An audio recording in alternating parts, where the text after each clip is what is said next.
হারিয়ে যাওয়া নুপুরটা পেলাম বাসি বিছানা থেকে। নমস্কার দর্শক বন্ধুরা, ভালোবাসা সংসারে তোমাদের জানাই অনেক স্বাগত। সকালবেলায় আগে আমি এক গ্লাস জল কিনি, তারপরে স্নান এবং পুজোর কাজ শেষ করে নিই আমি চলে এলাম আজকে রান্নাঘরে। বাচ্চাদের জন্য বানালাম ব্যানানা ওটস, যা পেয়ে বাচ্চারা হচ্ছে ভীষণ খুশি।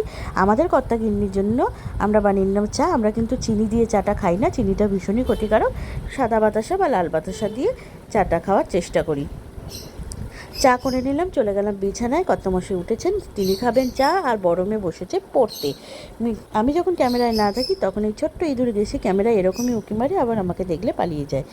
ঘরে যেহেতু ব্যবসা এবং ছেলে মেয়ে পড়ানো, সংসার সবই আর রয়েছে, তাই খুব তাড়াতাড়ি কাজ করতে হয়। ভাত বসিয়ে দিয়েছি, ডালের ঘটিতে বসিয়ে দিয়েছি ডাল সিদ্ধ। মিড মর্নিংয়ে খেয়েছিলাম তরমুজ, তাই কিছুটা দিয়েছিলাম আমাদের পাখিদের। প্রথমে তো ওরা খায়নি, তারপরে ওরা খেয়েছে।